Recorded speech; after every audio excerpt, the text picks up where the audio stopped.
दुनिया ने साल 2026 की शुरुआत में कुछ ये दृश्य देखे जब यूएस प्रेसिडेंट डोनाल्ड ट्रंप के आदेशों पर वेनेजुएला नाम के एक देश पर हमला कर दिया यूएस फोर्सेस ने और उसको घुटनों पर ला दिया। प्रेसिडेंट निकोलस मदुरो को पकड़ लिया गया और उन्हें पकड़कर एक अज्ञात जगह पर ले जाया भी गया। ये सब देखना ही था। इसी के लिए क्या 2026 आया था? हमारी आंखें ये क्या देख रही हैं? क्या दुनिया एक और विश्व युद्ध देखने वाली है? क्या जल्द ही वो लड़ाई होगी? और इस एक्शन पर क्या कदम उठाएंगे चाइना? क्या कदम होगा रशिया का? और क्या कदम होगा हमारे देश भारत का? क्या हम खुलकर अमेरिका का इस बात पर विरोध कर पाएंगे? क्या अमेरिका सही कर रहा है? कहते तो हैं कि भाई डेमोक्रेसी के लिए लड़ाई लड़ी जा रही है, लेकिन किस तरफ से डेमोक्रेसी को कुचला जा रहा है? वेनेजुएला की तरफ से या अमेरिका की तरफ से? और दुनिया डेमोक्रेसी पर ये क्या राय रखती है? क्या वेनेजुएला के समर्थन में कुछ देश खड़े होंगे? क्या कोई ऐसी ताकत सामने आएगी जो कहेगी कि यूएस तुम गलत कर रहे हो? क्या किसी में इतना दम है जो ये कर पाएगा? चलिए आज इसकी समीक्षा करते हैं। मेरा नाम है हितेश और नई खबर क्या है? खबर यह है कि तड़के सुबह 3 जनवरी को सुबह 4 बजे यूएस फोर्सेस ने वेनेजुएला पर अटैक कर दिया और वेनेजुएला पर इस अटैक के चलते यूएस फोर्सेस ने जब अटैक किया तो वहां से वेनेजुएला के प्रेसिडेंट को उन्होंने अपहरण कर लिया और उसके बाद एक अज्ञात जगह पर लेकर चले गए। देखिए, अब ये प्रेसिडेंट निकोलस मदुरो, इन्हें कराकस के पास से जो है पकड़ लिया गया। यूएस ने अब इन्हें अपनी कस्टडी में लिया। उसके बाद अब इनका क्या होगा वो तो अभी समय बताएगा। लेकिन देखिए, वेनेजुएला में हो क्या रहा है कि इंटरनेशनल और इंटरनल प्रोटेस्ट शुरू हो चुके हैं। यूएस में भी जियोपॉलिटिकल टेंशन बढ़ गई है और साथ ही रशिया ने तो साफ साफ जो है वो ये जो कैप्चर किया गया है इसका विरोध भी किया था। ठीक है, और चाइना ने कहा कि ऑपरेशन अनजस्टिफाइड इंटरवेंशन है, इसको सही तरीके से जस्टिफाई भी नहीं कर पा रहा है अमेरिका कि क्यों उसने ये अटैक किया है, और इसकी निंदा भी की चाइना ने। भारत ने अपने शब्दों में तोलमोल दिखाया। भारत ने ज्यादातर इस मुद्दे पर कुछ भी कहने से चुप्पी दिखाई है इंटरनेशनल फोरम्स पे। चलिए आगे चलते हैं। ऑयल और गैस रिजर्व से परिपूर्ण ये देश दुनिया में सबसे ज्यादा ऑयल रिजर्व्स रखता है। अभी मैं इसकी बात भी करेंगे कितने ऑयल रिजर्व्स इसके पास हैं। उसके अलावा उसकी स्ट्रैटेजिक लोकेशन उसे गेटवेज टू अमेरिका भी बनाता है। साउथ अमेरिका में मौजूद ये देश वेनेजुएला कैरेबियन देशों के बहुत समीप है और एक बहुत इंपॉर्टेंट लोकेशन रखता है वेस्टर्न हेमिस्फीयर में। उसके अलावा 28 मिलियन की पॉपुलेशन, मेजर ऑयल प्रोड्यूसर है। एक पावर बैलेंस अब इससे दिखाई देगा यूएस और चाइना जैसी शक्तियों के बीच में कि कौन किस पर भारी पड़ेगा। अब तक जो अलायंस दिखता था वेनेजुएला का वो pro China, pro Russia, pro Iran था। ठीक है, उसके अलावा मिनरल रिजर्व्स की भी कुछ ना कुछ तो बात यहां है। बायोडाइवर्सिटी किसी भी जंग से प्रभावित जरूर होती है। एक अच्छी खासी डाइवर्सिटी, मेगा डाइवर्स देश है वेनेजुएला और वहां पर डाइवर्सिटी इससे नेगेटिवली प्रभावित होगी अगर वहां पर जंग चलती है तो। ठीक है, वैसे तो जिस तरीके के हालात नजर आ रहे हैं अब शायद जंग ना हो, एक पॉलिटिकल चेंज हम देख ही रहे हैं। अब आप देखेंगे कुछ ही दिन में जो कि भाई जल्दी ही ये सरकार अमेरिका के इशारों पर नाचना शुरू कर देगी जो वेनेजुएला में शपथ ले रही है। ठीक है, अब उसके अलावा रशिया, चाइना और ईरान, ये तीनों ही देश वेनेजुएला के अब तक स्ट्रैटेजिक पार्टनर रहे हैं। एंटी यूएस अलायंस इन्होंने बनाया है। लेकिन डोनाल्ड ट्रंप साहब, इन्होंने ऑयल, सिक्योरिटी और पॉलिटिक्स सभी मामलों में अपनी धाक जमाने के लिए वेनेजुएला पर यह आघात कर दिया। अब चलें आगे। ये देखो, ये है वो लिस्ट ऑयल प्रोड्यूसिंग कंट्रीज की। दुनिया भर के 15 सबसे ज्यादा ऑयल प्रोड्यूस करने वाले देशों में यूएस सबसे ऊपर आता है।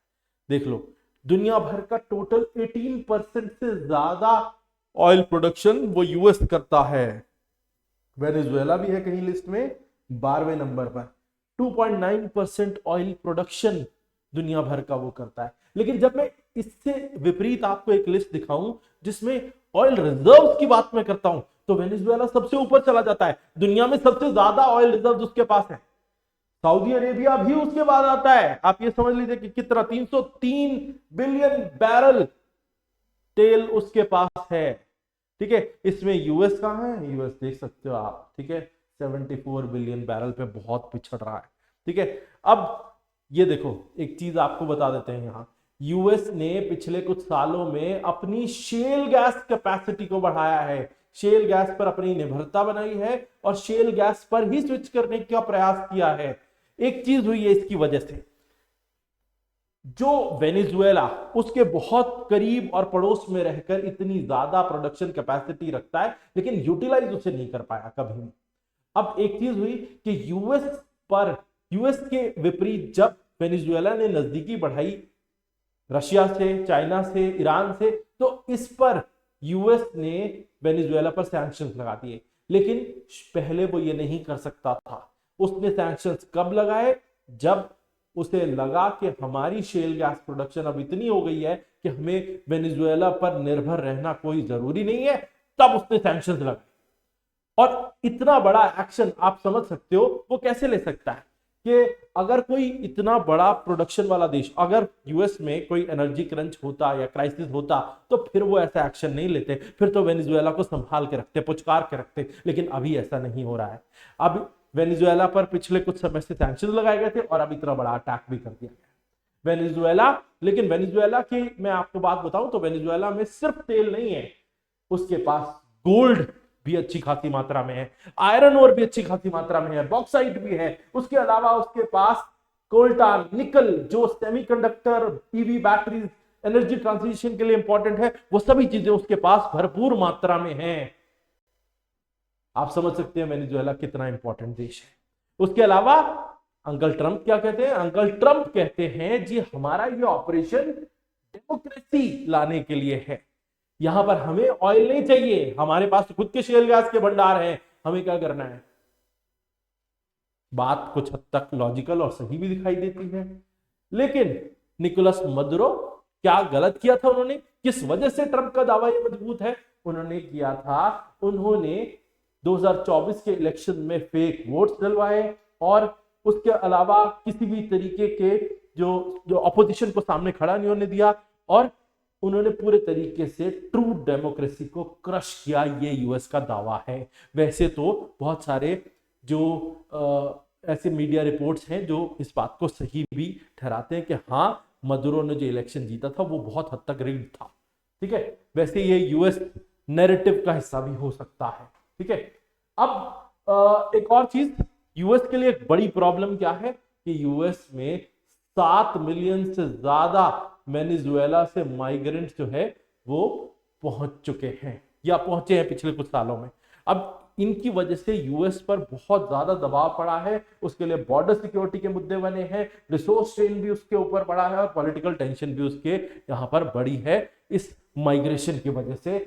जब से निकोलस मदुरो ने इस तरीके के जो अपने यहां पर डेमोक्रेसी को क्रश किया, उसकी वजह से फिर बहुत बड़ा असर पड़ा है और बड़ा स्केल पे माइग्रेशन देखने को मिला। ठीक है, अब ये देखें, यूएस ने जब से अपनी शेल गैस प्रोडक्शन बढ़ाई है, वेनेजुएला का ऑयल उसके लिए एक डायरेक्ट राइवल है। डायरेक्ट राइवल क्यों? क्योंकि यूएस जब से अपनी शेल गैस की क्षमता के जरिए वो ये चाहता है कि वो अपनी खुद की जरूरतें भी पूरी करे और वो चाहता है कि एक ज्यादा एडवांस तरीके से वो एक्सपोर्ट भी करे इसको, और इसके जरिए वो ज्यादा जो है वो इनकम जनरेट करना चाहता है और पावर और मनी बैलेंस अपने फेवर में करना चाहता है। लेकिन वहीं उसके सामने वेनेजुएला है जिसके पास इतना बड़ा ऑयल रिजर्व है, दुनिया उसकी तरफ देख सकती है और ये पता है यूएस को कि अगर ऐसा होता है, दुनिया को ऑयल सप्लाई करता है वेनेजुएला, तो वो उसके लिए अच्छी बात नहीं है, उसके लिए डायरेक्ट कंपटीशन है। ठीक है, अब एक और बड़ा मुद्दा भी है, कुछ यूएस फर्म्स जो है ना, उनका जैसे एक्सॉन मोबिल और कॉनकोफिलिप्स, ये ऐसी 2 फर्म्स हैं जिनके एसेट्स जो है ना वो वेनेजुएला में फंस गए, और वो वहां पर क्योंकि निकोलस मदुरो के एक्शन की वजह से उन्होंने उन्हें निकाल बाहर किया, और ये पैसा जो है वो फंसा रह गया। अब ये पैसा वापस भी इन फर्म्स का दिलाना चाहते हैं डोनाल्ड ट्रंप, और नई रिजीम जो वो बिठाना चाहते हैं वेनेजुएला में निकोलस मदुरो को हटा के, उसके जरिए वो इस पैसे को रिकवर करने की कोशिश करना चाहते हैं। ठीक है, अब इस एक्शन पर फाइनली दुनिया क्या कर रही है?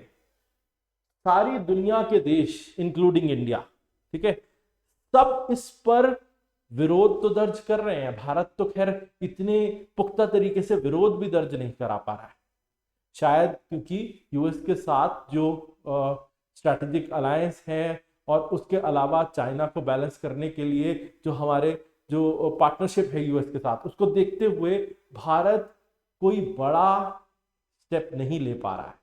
भारत की ये जो संतुलन बनाने की नीति है ये कब तक काम करेगी ये तो देखना होगा आने वाले कुछ समय में।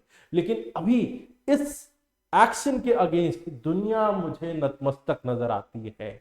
लेकिन अगर कोई भी इनमें से, इन देशों में से, जो भी ये देश हैं और उसके अलावा जितने भी यूरोपियन देश और ताकतवर देश हैं, अगर उन्होंने यूएस के सामने किसी भी तरीके का चैलेंज पेश किया, खास तौर पे इसमें रशिया, चाइना और भारत अगर कहीं हो सकता है तो मैं वो भी नाम लेना चाहूंगा, तो अगर ये किसी भी तरीके से इसको चैलेंज करते हैं तो यूएस हेजेमनी को ये चैलेंज होगा, और यूएस क्या उस पर रिएक्शन देगा? मुझे तो कुछ ऐसा लगता है कि अगर ऐसा कुछ हुआ तो फिर बड़ा भारी संकट ये दुनिया देख सकती है, क्योंकि एक बड़ी वॉर लाइक सिचुएशन इसमें बन सकती है। वेनेजुएला पर ये जो आघात किया है यूएस ने, ये उसको बहुत ताकतवर बना देगा। उसके इंटरेस्ट के लिए तो बहुत सही है, लेकिन बाकी दुनिया के इंटरेस्ट के लिए बिल्कुल सही नहीं है। और अगर एक जगह दुनिया में कुछ गलत होता है और उसके खिलाफ जब आवाज नहीं उठाई जाती तो फिर ये कॉमन और नॉर्म बन जाता है। तो शायद इसके लिए अभी सभी देशों को सर उठाकर खड़ा होना होगा और आवाज उठानी होगी यूएस जैसे देशों के खिलाफ, क्योंकि जल्दी ही पावर बैलेंस बिगड़ सकता है अगर यूएस ने इसी तरीके के कदम उठाए और इसी तरीके से ज्यादातर देशों को अपने नियंत्रण में करता चला गया। तो आज के लिए इतना ही, फिर मिलेंगे आपसे। जय भारत, जय हिंद।